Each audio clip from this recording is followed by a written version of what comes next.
eat as much as a half of machine made matzah, and there are some authorities say you should eat a whole machine made matzah for a minimum quantity, 3 times that amount. Okay, so basically then about each one of the 3 requirements. Okay. So that without question, according to all the authorities I know of, yeah. I fulfilled the mitzvah. Since it's only we get done on the first 2 nights of Pesach, Right. again, I don't want to box myself out. Now, you have to also sell your chometz. okay. Get rid of it, and you must also sell. Okay. You sell your chometz so that you shouldn't be transgressing Bal Yeroah. Chometz should not be seen in your possession. Now, chometz can be actually physically in your house, but if the chometz has been sold to a goy, so you are not, technically speaking, it's not in your possession. It must not also be your motzah, it should not be found in your possession. These are 2 negative Question, what if a man is a Jewish merchant, a store owner, and he sells food product that's, like, say, a restaurant owner? Yeah. And that's his business. He should go Even though he will not be open during the holidays, even though his store is closed. That's correct. That's why I engage in this activity of acting as an agent to sell chometz. I go together with many other rabbonim, and we sell it to a non-Jew. We use every type of transaction that the Talmud mentions in order to effectuate this sale. You're doing it for the community. For the community. I get together with about a dozen rabbonim. Oh my God! And we use all these, and we give the goy an opportunity to retract after Pesach if he wants to. He can go through with the deal, come up with the rest of the money, pay for all the comments he's bought. And so far he's backed down each year, but that's What is the requirement on the wine or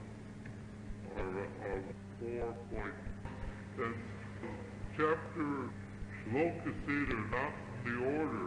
That you page 161. That's a different one. Half of the way down the Seder. Yeah. Let me see what the Mishnah Berurah says. He probably says something of the same order. Let's see. Chofei and Mishnah Berurah, Zeh or Zeh. Look at that Chofei, the first column of Mishnah Berurah, it's right below that. You have it, Mishnah Berurah? Because they have one after another. Yeah. The kosher came, and certainly im shofcha, the kosechos, if you drank them all in one big kos, all 4 goblets in one big kos, you with shosson, and you drank them all at one time, lo yotzi, didn't fulfill the mitzvah. You'd be too stoned to tell the difference. And with Sodon puts it like this: Sha'afilo hifsik bein time, if you stop in between the drinking, Omar ha'agoda, and you say the agoda. If it all was in one goblet at the same time, so it also didn't fulfill the mitzvah. The arba closest point, and you need 4 individual goblets filled with wine.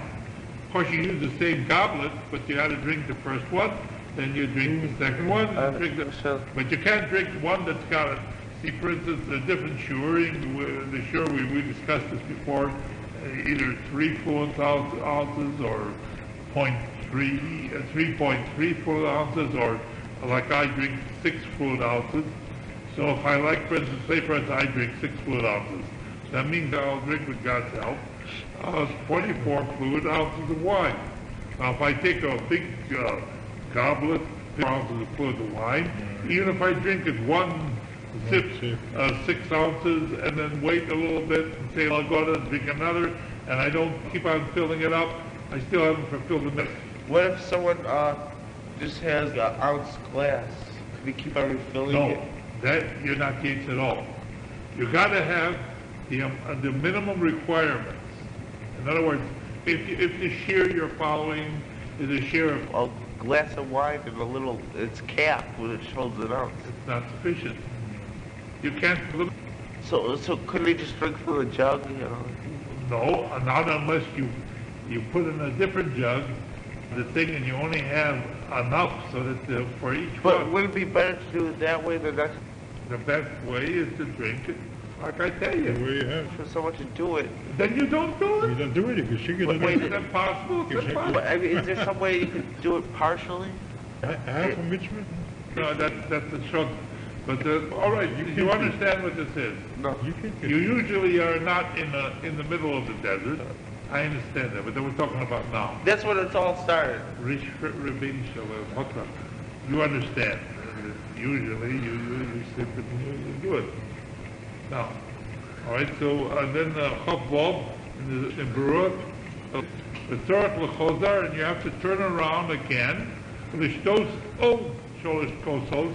I'll say there, drink 3 more goblets, because it certainly fulfills at least of 1 goblet. You drank it all in 1 goblet. And then you have to drink 3 more besides the 1 big one that you drink. You don't gain anything by it. No, you get real drunk. And it's not really a proper thing to do. Nearer, and it appears to the Mishnah Berurah, look, there is another shine. Look inside. And nearer it appears to be Ato, you now have to make a brocha.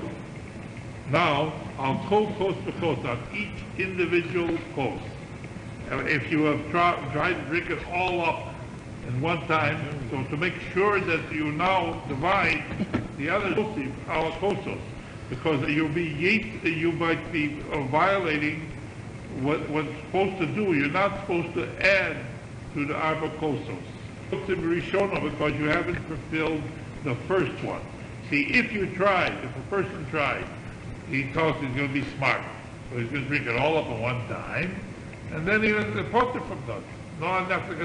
The drinking up at one time will be enough for 1 kos, and then you still have 3 more koses. And Mr. Berurah gives the eight that since he's messed up like this, he's got to make a bracha for each other kos to make sure that he doesn't consider this additional drinking as extra. But in fact, it's 4 separate obligations to drink a kos of yain. You understand that? Kesher Mishnah, then it says, push it, and it's certain, the lav dafke, we don't specifically mean that you have to drink them all without the order. The Huadin, the same law would apply, in Chosa Kos Revis, take it achar species. Same thing would apply. Say for instance, you drink the first kos proper time, second kos in the proper time, and the third kos, and then you drink the 4th kos right after the 3rd kos without a proper intervention in the it says right after the 3rd, which you shouldn't do. Lo Yotze, you still haven't fulfilled the arba kosos. The whole kulo consider boinen. All of it, the whole thing needs an order. The order. 4 kosos in the order that is mentioned in the Agora. I thought only the first one was the rice. There are, but they still, for the arba kosos, you have to have it in the order that it is found in the Agora, with reading of the Agora in between. But that's a... Regardless, you're supposed to do them all. I know, but is it... What has this got to do with it? You're going to go and say... So what I'm saying is that, isn't it more obligatory if it's from... Nobody says that you shouldn't observe mitzvahs in the Torah, and nobody gives you a hetzah to Rabbanan. If you can do them all, do everything right. What kind of a mishigas is that? That you're going to go and... This is not a question, but there's always some wise guys who want to do it in a different way. That's not so wise to me. No, it's not so wise, but he thinks he's wise. He thinks he's going to do something. He's going to show it. Why is that? Shirakos, revis, the amount of the kos should be a revis is, as I told you, interpreted various shiurim. We have their respective authorities all the way from 3 fluid ounces all the way up to 6 fluid ounces. I want to go and fulfill according to everybody. Since this mitzvah only comes twice the whole year, And why what's this? shouldn't I do it? And in Eretz Yisrael, it's only once a year. It doesn't make sense that I shouldn't try to do it according to as many authorities as I can. Does it make sense to me? It makes sense that you try to do it as best you can. Yeah. A shirach akos revi'is, after you mix it up. In the olden times, they used to have wine that was so strong that you couldn't drink it. It was too strong. What they used to do, but it used to last for a long time because it was so strong. Just before they used to drink it, they used to mix it up with water to a certain degree. You understand? When we say that you're supposed to drink a Revi'is Yayin, it means drinkable wine. A Revi'is is a drinkable wine. Wine, after it's been mixed up with water, the ancient type of wine. Nowadays, of course, we have wine that's not so strong. We drink it straight, but in those times, they used to mix it up with water. But if someone was like Shimshon, they could drink it without... Well, no, we're talking about the ordinary Jew. No, Shimshon, Im Rotzeh Mazogo, if he wants to mix it up. In other words, he intends to mix it up before he drinks it, so the shear is according after it's mixed up. V'yishto kulo, you should try to drink all of it. O rovo, or if you can't drink all of it, you drink a majority of each kos. And what if, God forbid, the kos is very big, it has many revi'is in the kos? B'nei Odom, kiminyan revi'is shavo. A person should drink as much as the revi'is is in it. For instance, if you have a big goblet, you fill it up to the palm point where it would cover a revi'is. The Yishomim, others say, historically shows rova kos. There are others who want to say, if you got a big kos, you got to drink a majority of the kos, no matter what size it is. See, that's the reason why, in the first instance, before Pesach, I go and buy goblets the proper size. So I don't have to have a shaila if it's too big. I have a shell. But you see, if it's only 6 ounces, and then someone drops off by accident, you're not... I buy several like that. We have several in the house. So why isn't it better bread to get a 6 ounce, 6.1 ounce? No. Because You don't then you won't understand. get any- The more you fill up, the more you have to drink. And as it is, it's very difficult for me to hold the wine as it is. I don't have to make myself drunk for no good. You saw every year that you can remember, ever since you were born, you saw me drinking at Kos. Every year, didn't I drink all 4 kosses? Every single drop? Well, except for the keto. I'm talking about, but other than that, didn't I drink every drop, Whoa. each of the 4 kosses? Every time you sit at the table? I think so. All right. So I want you to know I do it right. But doing it right doesn't mean you have to be Meshuggah. Because if you say 6 ounces is enough, so I'll make it 8 ounces, 10 ounces. It's hard enough for me to drink the 6 ounces. I have tzoras with that. I need to make a bigger tzora. Especially, the only reason I drink 6 ounces is because there's authorities that hold 6 ounces. The Chassam Sofer and the Vilna Gaon hold 6 ounces is the proper requirement. You understand? But if they didn't, I'd only drink according to what the Chachamim say. Did Rashi? No, I remember I learned with you a Yerushalmi that talks about how big is a V's, 2 fingers by 2 fingers by 1 1/5 of a finger, something like that. About that mass of thing. It's not very much. That would be about maybe 3 ounces. You understand, according to the Yerushalmi. But in case for some reason there Is there... I'm sure there is, but this is Yerushalmi. Which would that be? What? Yerushalmi? Would have been... I quoted you there. I have it right here. I made a note of it. Last time I learned it, I made a note of it. Perhaps you weren't here that day when I mentioned that here, but I made a note of it, and bear with me 1 second. Oh, here it is. This is Yerushalmi and the Gemara Shabbos and Perek Ches Halacha Aleph, and in the volume I have there's 1 volume set of Yerushalmi. It's Yud Aleph Amud Aleph.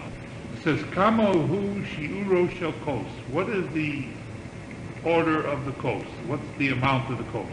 Rabbi Yossi, B'Shem Rabbi Yoda, Hozi, Rabbi Yossi, Be Rabbi Boom, B'Shem Shmuel, they said the name of Shmuel, Etzbo. That means 2 fingers, Al Etzbo'ayim on 2 fingers, Rom on the breadth of Etzba, it's an Etzba, excuse me, I made a mistake.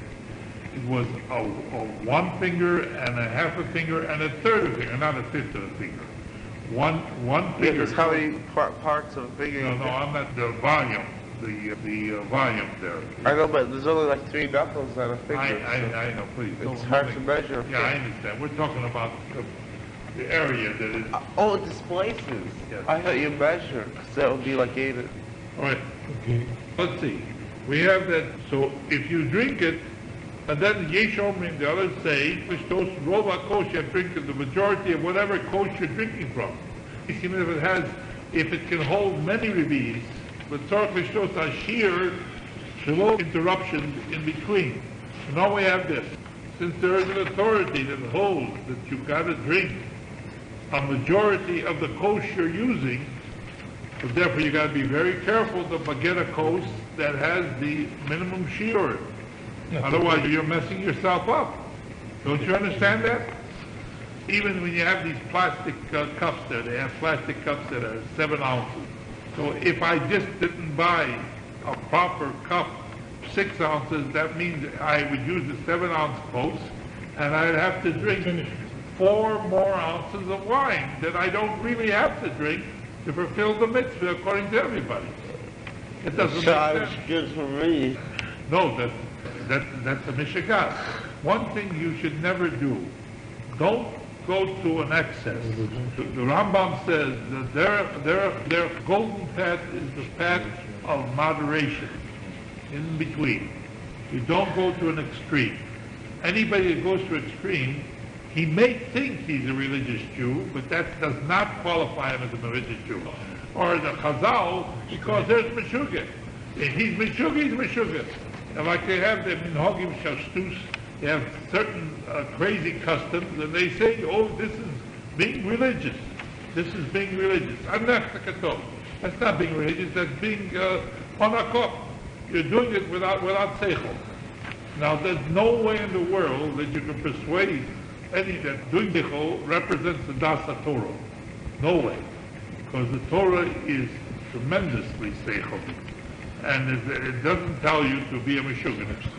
And if there is somebody that's a Meshuggah, so he's a Meshuggah of life.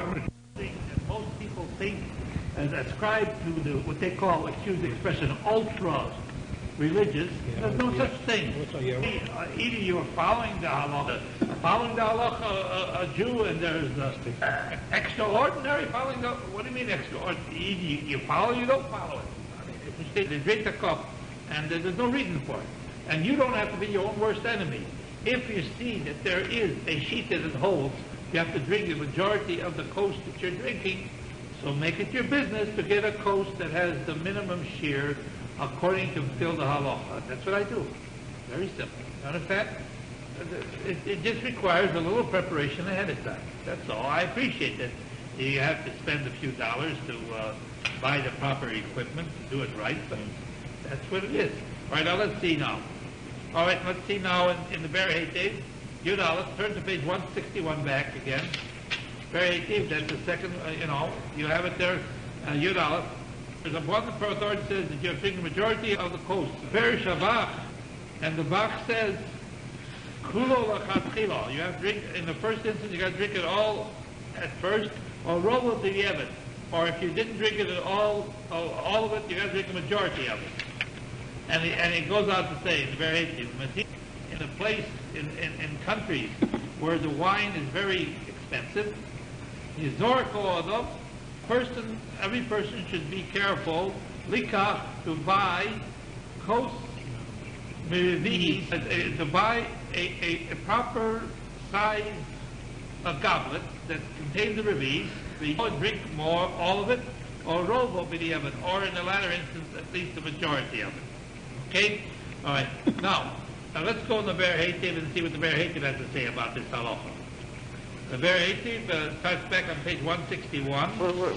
Going back. The Ber Heitev is the lower thing. I stand corrected. You permitted to correct me. I'm not trying to cholil v'chas and not make sense. Cholil v'chas. If I made a slip of the tongue, I didn't mean to, but I'm a human being. It happens to all of us. I think We learned yesterday by Shmir Saloshem. Talking about not saying bad, but you can make a mistake like that. That's not bad. It's just you made a mistake. I have to put away the whip there. All right. Okay. Yes, you can. That would be Chav Zayin in the Mishnah Berurah, Chaf Zayin would be about the third way down in the first column. Revis. And there it says Shif, Aleph, Sif Cotton. What does that mean? Let me see. Let's see if we have it here. Reish Ayin Aleph. Let's look Reish Ayin Aleph. For what? Hold this place. For the shear, the coast. We have Reish. I don't know if we have it in this. No, we don't even have it in this paper at all. I'll try to get it. That would be. This is. I think. This is the fifth. Maybe the fourth. Mishnah Berurah. I'll just look. Reish Ayin Aleph is Dinik and Hilchos Pesach. The laws of Kiddush on wine in Hilchos Pesach. And here Reish Ayin Aleph and Sif Ches. Let's see where Sif Ches here. How come it would be in the Lachas of Shabbos? Well, because you drink it close. You have to drink it close to Shabbos. Yeah, but I thought it's only obligatory in Havdalah. I thought you could just do a matzah, or... And you have to drink it close, the required amount. Do you have... Wait. Oh, Gimel here. Kamoli Lugmal. What's Kamoli Lug? You have Moli Lugmal. It's how much it will puff up one of the person's cheeks. How much liquid it will hold on one side. What that would be. Show Ravis. And this is a robo of Ravis. What's robo? A majority of a Ravis. So by an ordinary person. What's the majority? Is it 51%? I would say a little over 50%. Or would it be considered... Is a majority of 50%, and then you have to have both the cheeks all filled up. In other words, the whole mouthful. So you gotta take a mouthful and spit. All right, anyway, let's go back to the Simon Sama Day. Mishnah Berurah. Chaf Zayin. Chaf Ches. When do you count how much you have to drink? After you mix it up with the wine or water, you understand? I know the lobo in revis yain chai. You don't need actually a whole revis of raw wine without mixing. The revis, when it's mixed up together with the water, so it's to be drinkable. The mozikol. With Maneihem and their time, the Mishnah Berurah says, their wines were very strong. Al chad kalas. On one portion of wine, they put in 3 portions of water, just to make it drinkable. Must have been real strong stuff. You understand? It was Maneihem, but in our times, I know the wines are weak. I still get drunk from the weak stuff. Yeah, wine was solid. Wines are weak. You don't know. They made them. We drink the weak stuff, and it makes me ready to throw up. All right, let's go to the next. Test. If you want to mix it, if the wines are weak, you don't have any obligation to mix it up in water. Even in the first instance, because they're weak. But you should know, even if you drink natural wine, live wine, strong, regardless of that sort, with Dr. Rabbi Sholem, you have to drink a whole full Rabbi. And the Chazal did not change in their main way. Could you dilute wine of a present? I think that they do sometimes. If a person is sick, and purposes of things. Would it be better to use water or grape juice? I would suggest you use the mitzvah avocosas with grape juice. All right, we'll just finish this thing, and then we'll call it a shear. Because unfortunately now many people are not here, perhaps, so they're all working very quickly. Kulo or robo. You got to drink all of it, or a majority of it. I know kulo l'chatzilo. In the first instance, you try to drink all of each goblet. Or robo b'diavad, but in the latter instance, if you can only drink a majority of it, so also you fulfill the mitzvah. The places where wine is very expensive, you can be robo, you can be satisfied and fulfill the mitzvah with a majority of it, because it costs a lot of money. Kos revis, but the fourth, according to Mishnah Berurah, yishta kulo, you should drink it all. Kadei yochol borach brocha acharona l'kulam. In order that you can make a brocha acharona for, according to but others. So you should try for the first and the last? Other later authorities that, I told you about the story about my Rabbi over Shalom Rabbi Chaim Kovzach L'Brocha. And we were learning in his shir. He was teaching the highest Gemara shir in the yeshiva, the Beis Medrash Torah in Chicago. And he was explaining the Gemara And one of the Talmidim said, Rabbi, you're not explaining, Malbim explained. Malbim was a great Rav who lived there. He says, the Malbim is an Acharon, one of the later sages, and I'm also an Acharon. And I so I had to squeeze the learning from him. And there was a story told about, unfortunately, with Manina, we have a lot of people that are Kalbadeos that are not religious as much as they should be, and they go to yeshivas, and they get smichas, and then they claim that they're a big-time posing. So they come and they says, look, the halacha is like the achronim. The halacha is like the. So one person talks to him. He says, no, you're not an achron. You're a tachto. You're underneath. A person has to qualify to be proper posing. You got to. First thing you have to be is a Yer Shemayim. You're not a Yer Shemayim, no matter how much Torah, it doesn't mean anything. It doesn't mean anything. Today has no. Yeah. A person can go to an Orthodox yeshiva for many years and learn from the very kosher dikaraponim, the very great. He's still not a religious person, and he's certainly no person to rely upon. Right. All right. Then there's Yesumik Kamson. There are those that are particular, Rekoasim, they're angry. Shorsim, on those that drink. Im Shosim Harbe, if they drink a lot. Zidin Litain Esadin Makshilin, and they come to a point where they can make a mistake and stop themselves from doing the mitzvah, and then I will hold this point. Maybe we need a longer share for them.